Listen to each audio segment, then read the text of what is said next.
कल हम लोग क्या देखे थे? महात्मा गांधी के बारे में। किसके बारे में देखे थे? महात्मा गांधी के बारे में, है ना? सबका ध्यान बोर्ड पर होना चाहिए। देखिए कल महात्मा गांधी के बारे में जिम्मी देख रहे थे, यानी महात्मा गांधी 2 बार, एक बार कानून की पढ़ाई करने के लिए लंदन गए, उसके बाद ये दक्षिण अफ्रीका गए। कहाँ गए बेटा? दक्षिण अफ्रीका, है ना? वहां से आपको पता होना चाहिए एक मुकदमे के सिलसिले में गए थे, है ना? 1915 ईस्वी में फिर इंडिया वापस आ गए थे। जब इंडिया वापस आए 1915 ईस्वी में, कितना ईस्वी में आए? 1915 ईस्वी में। तो 1916 ईस्वी में उन्होंने क्या किया था? गुजरात में। कहा बेटा? गुजरात के साबरमती आश्रम की स्थापना किया था। लेकिन 1915 ईस्वी में जब लौटे थे तो 1914 ईस्वी में ही प्रथम विश्व आरंभ हो गया था, है ना? तब वहां से लौट करके महात्मा गांधी क्या किए? अंग्रेजों को युद्ध में साथ दिए, है ना? जिसके कारण इनको क्या हुआ? 1915 ईस्वी में महात्मा गांधी को एक कैसर हिंद, है ना? कैसर हिंद से हिंद की उपाधि दी गई। किनको दिया गया था बेटा? महात्मा गांधी को, है ना? तब जाकर के 1916 ईस्वी में गुजरात के साबरमती आश्रम की स्थापना किए।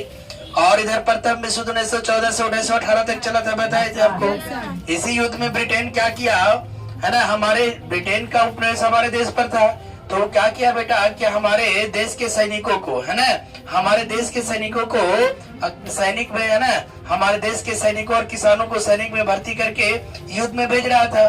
जब वो युद्ध में भेज रहा था तो आपको पता होना चाहिए उसके बाद क्या हुआ कि अनेक, है ना, इससे अधिक नागरिक मारे जा रहे थे। तब जाकर के आपको पता होना चाहिए उसी समय जब अंग्रेजी सरकार क्या थी? युद्ध में व्यस्त थी, है ना? प्रथम विश्व युद्ध में व्यस्त थी। तो उसी समय कुछ क्रांतिकारी घटनाएं हुई। हमारे देश के कुछ क्रांतिकारी लोग क्या कर रहे थे? अंग्रेजों को सता रहे थे, है ना? अंग्रेजों को मार रहे थे। तो सबसे पहले उसी समय क्रांतिकारी गतिविधियां, उसी समय क्रांतिकारी दल की जो गठन हुआ था जिसका नाम था गद्दर पार्टी। क्या नाम था बेटा?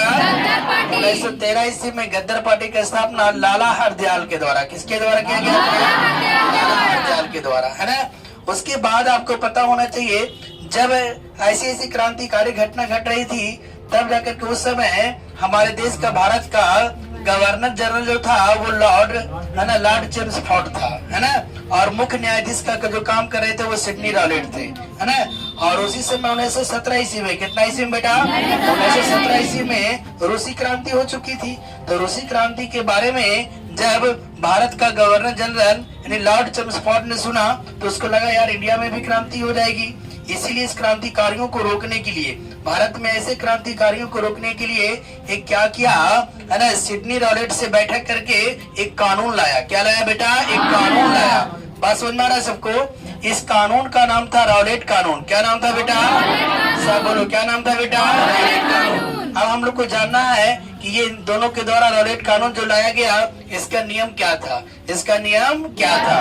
देखिए ध्यान से, कहता है कि क्रांतिकारी गतिविधियों पर अंकुश लगाने के लिए, क्या करने के लिए बेटा? मैंने इन्हीं क्रांतिकारियों को रोकने के लिए, है ना, इन्हीं क्रांतिकारियों, है ना, क्रांतिकारी गतिविधियों पर अंकुश लगाने के लिए न्यायाधीश सिडनी रॉलेट के द्वारा मार्च 1919 ईस्वी में, कितना ईस्वी में?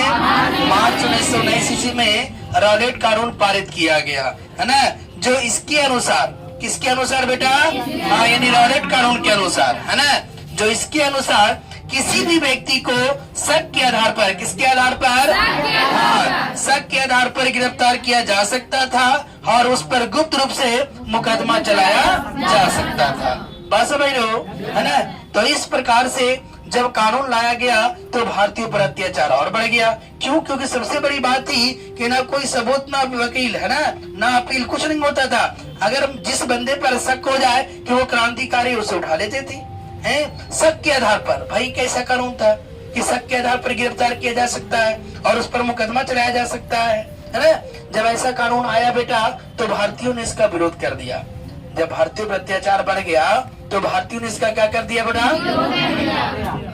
भारतीयों ने इसका विरोध कर दिया, है ना? और विरोध करने के लिए सबसे पहले इन्होंने क्या दिया? एक नारा दिया। क्या दिया बेटा? हाँ, क्या दिया बोलो तो? नारा दिया। इस कानून का नारा था कोई वकील नहीं। क्या बोलो तो? हाँ, कोई वकील नहीं, कोई दलील नहीं, कोई अपील नहीं। नारा याद हुआ? हाँ, कोई वकील नहीं, कोई दलील नहीं और उसके बाद कोई अपील नहीं। इन्हें भारतीयों का कहना था कि ऐसा कानून है भाई, है ना, जिसका कोई वकील ना है, ना दल है, ना अपील है ना। बात समझ रहे हो? हाँ, डायरेक्ट क्या हो रहा था, इसमें गिरफ्तार किया जा रहा था। तो भारतीय ने इसका विरोध कर दिया। तब जाकर के इस कानून से महात्मा गांधी और अन्य नेता भी क्या हुए, आहत हुए। तब जाकर के इसकी विरोध करने के लिए, है ना, इसका खुलकर विरोध करने के लिए सबसे पहले 9 अप्रैल, कितना अप्रैल बेटा? 9 अप्रैल को रामनवमी के अवसर पर अमृतसर में, कहा बेटा? अमृतसर अपना पंजाब, देख रहे हो ने? हाँ, अमृतसर में एक बड़ा प्रदर्शन किया गया। क्या किया गया? एक बड़ा प्रदर्शन किया गया। और 10 अप्रैल को इस कानून के खिलाफ, है ना, इस कानून के खिलाफ हड़ताल कर दिया गया। क्या कर दिया गया बेटा? हड़ताल कर दिया गया। लेकिन उन हड़तालियों पर क्या किया गया? गोलियां चलवा दी गई। क्या चलवा दी गई? गोलियां चलवा दी गई। जब इसकी जानकारी लेने के लिए महात्मा गांधी जा रहे थे तो इन्हें भी गिरफ्तार कर लिया गया, है ना। और उसके बाद आपको पता होना चाहिए 11 अप्रैल, कितना अप्रैल बेटा? 11 अप्रैल को पंजाब में सैनिक शासन लागू कर पंजाब की सत्ता जनरल ओडायर, किसके बेटा? जनरल ओडायर के हाथों में सौंपी गई। बस समझ रहे हो? अब यहाँ से जब जनरल ओडायर के हाथों में सौंपा गया तब जाकर के यहीं से अशांति आएगी, यहीं से होगा जलियांवाला बाग हत्याकांड 13 अप्रैल 1919 ईस्वी में, है ना। कल पढ़ाएंगे जलियांवाला बाग से लेकर के 13 अप्रैल 1919 ईस्वी को, है ना, यही जो है ना जनरल ओडायर करवाया था। बिना कहे पूछे अंधाधुंध गोली चलाएगा ही, है ना। और उसी समय इस घटना को एक छोटा सा बालक उधम सिंह, है ना बेटा, उधम सिंह अपनी आंखों से देखता है और उसका जीवन में एक ही बदला रहता है कि मैं जब तक इस डायर को मार न दूं तब तक मैं चैन से बैठने वाला नहीं हूँ। तो किस प्रकार से वो जो है एक एक पैसा जुगाड़ करके वो पिस्टन खरीदेगा और जा करके लंदन में इस व्यक्ति को मारेगा वो, है ना। और कल जलियांवाला बाग से लेकर के आपको खिलाफत आंदोलन तक खत्म हो जाएगा। और एक दिन असहयोग आंदोलन से लेकर के तिरंगा झंडा 1929 में पहली बार जो झंडा फहरा था, है ना, लाहौर में, वहां तक पहुंचाएंगे। मेरे 4 लेक्चर में आप लोग ये पूरा राष्ट्रवाद खत्म हो जाएगा। ओके, तो इसके बाद अगला क्लास चलेगा, है ना।